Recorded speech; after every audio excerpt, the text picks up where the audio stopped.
Hi, this is Sarah Bry, and I am here with Becky Trapnell. Welcome back. She is going to be talking now about the Owocki Reading Standard number 1. Hello.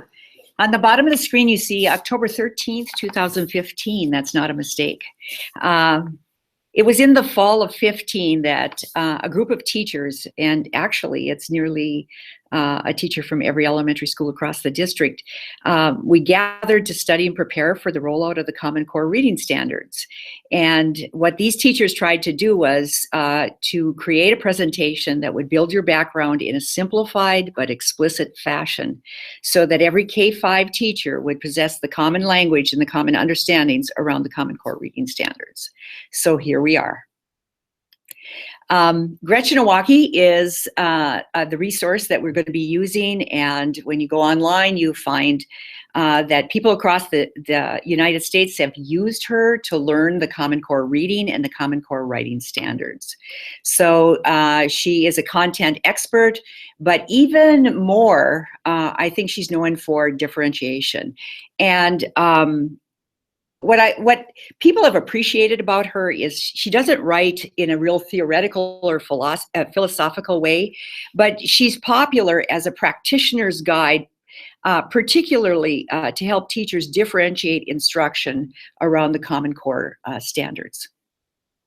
So we have already a couple of years ago studied her Common Core writing book, and now we're looking at her Common Core lesson book, which is around the reading standards. Common to both books is her structure of gradual release, that her material tells you what to say and do at the demonstration lesson or the demonstration level, which can be a 1 to 2 day session, what to say and do at a collaborative engagement level, which is your small group. That also can be a 1 to 2 level, and then what to say and do at the independent application level. So you're going to see citations of the page numbers always on the bottom for your reference in the book. So when we look at the Common Core reading standards, really, you'll notice on the outside pages that there's color coding, gray color coding, and the first section of gray is the reading literature section. The second section is reading informational text, and the third section is foundational skills. So in our grade level meetings this second semester, we're only going to be focusing on the Common Core reading standards that have to do with reading literature and reading informational text. We will not be covering together the foundational skills. So she codes as RL and reading informational text as RIT. So when we think back to our work with the Common Core writing book, you'll remember learning narrative text type and how to write narrative text type, which is really the writing standard number 3. She calls that literature. And we also worked with nonfiction, which in the writing standards they call informational text type, which is standard number 2.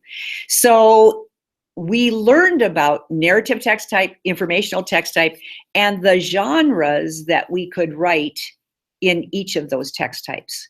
Now we're going to go to the Common Core reading book, and we're going to still talk about narrative text type and informational text type. In fact, every one of the standards is going to have instruction through the lens of narrative, and you can kind of see when you're teaching standard 1, which I call the close reading standard, you can see kind of in a nutshell here that, oh my gosh, the strategies of monitoring and inferring, they're huge. They're huge in reading literature, standard 1. But you're also going to be covering the question, visualizing, determining importance, and summarizing. Now, the same close reading standard in informational text takes on a different look because we read informational text differently. When we read informational text, think about yourself. Lots of times you might have a specific question that you go into that text and you look at headings, you look at text features, you look sometimes and you read only sometimes to find the answer to your question. You don't read from the first page all the way to the last page if you're looking to answer a specific question. If you want a broad knowledge of the topic, then you might read the whole piece. But basically, Owocki makes a strong point that we read informational text type differently than we read narrative.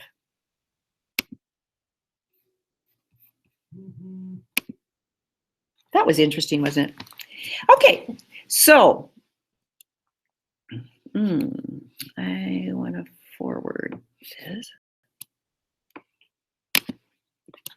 Okay, so also common to both of her books is that you are going to get the learning progressions that tell you how to plan for on-grade level standards, or when kids don't have the prerequisites, how to plan to meet their specific needs.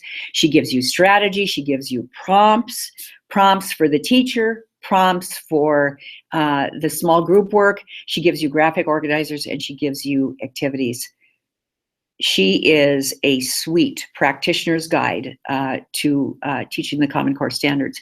So when we look at the 10 standards, we're only going to look at, and I won't give you the whole ladder, but we see that Standard 1 close reading is of huge importance and obviously of huge emphasis. So is Standard number 10, text complexity. So close reading at specifically what the standard says that we want kids to know by grade 12. It says two basic things. Kids will read closely to determine what the text says explicitly and be able to make the logical inferences. Okay, and secondly, they'll be able to cite text evidence when they're writing and speaking that will support the conclusions drawn from the text. This is what we want kids to have by grade 12. So in a nutshell, I call Standard 1 the close reading standard. And if I'm looking from a shorthand perspective, what are the strategies that are highlighted at this standard? It's inferring and monitoring and finding the evidence. So it's always about what do I do tomorrow, okay? So just like I said, the reading anchor there, read closely to determine what the text says explicitly, to make the inferences, to cite the textual evidence when writing and speaking, to support conclusions drawn from the text is what we want kids 12. But how does that look? How do we start that in kindergarten? In kindergarten, it says with prompting and support. All you have to do is teach them how to ask and answer questions about the key details in the text. The next step, first grade, you take away the prompting and support away. But they're supposed to be able independently to ask and answer questions about the key details. Second grade bumps it up a little bit, and now it's the specific 6 questions that they must be able to ask and answer to demonstrate understanding the key details. By third grade, they ask and answer these questions, and now they're beginning to refer explicitly to that text as the basis for their answers. Kids can no longer answer comprehension questions from their opinion and their experience. Today, they have to cite the evidence in the text. That becomes explicit in grade 3. Grade 4, we expect them to be able to refer to details and examples a little bit more when they're explaining what it explicitly says and the inferences they make. And 5th grade, they have to quote accurately. Okay, so you see, we call this the learning progression that helps you to know what is your on grade level target that you are going to work for mastery. It helps to tell you when kids can't do that on grade level rigor, where do you go? What are the prerequisite skills that you would have to backtrack and teach before they could do the on grade level? And then for some kids that already have the grade level, how are you going to extend? What is going to be your learning target that extends those kids? So this is the learning progression for reading literature.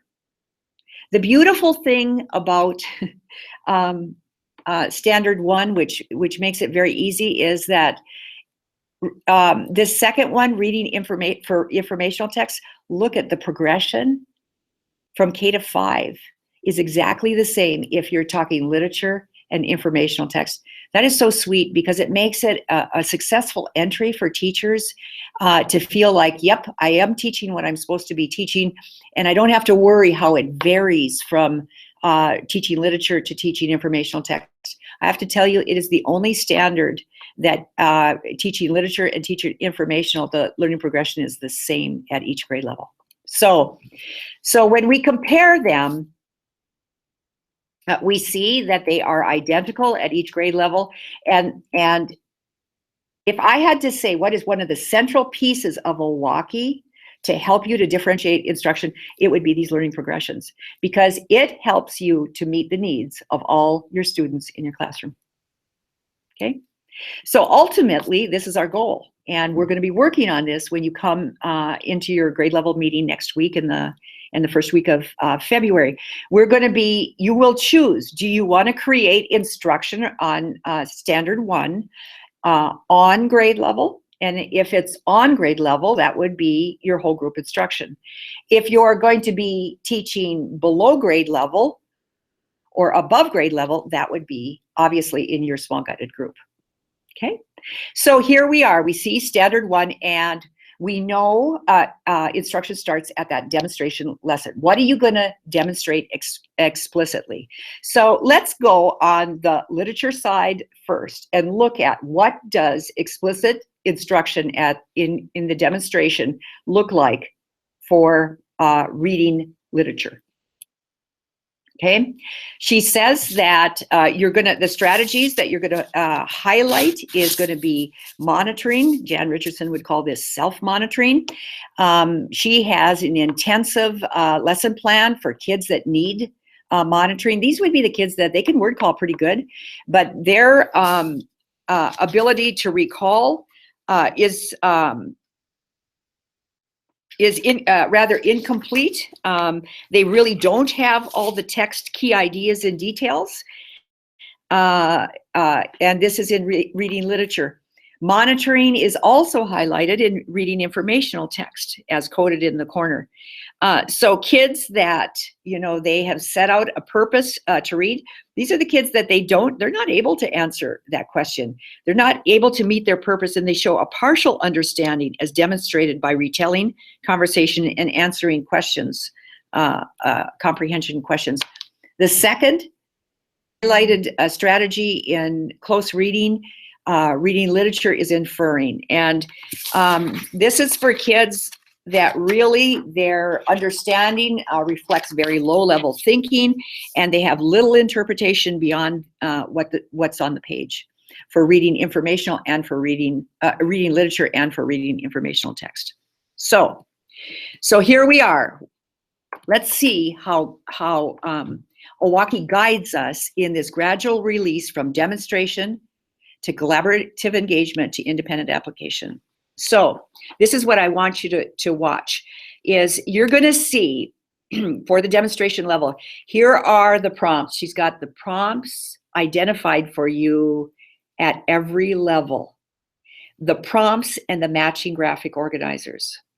So watch how, here are the prompts and graphic organizers for kindergarten first. Here's for second and third. Here's for fourth and fifth.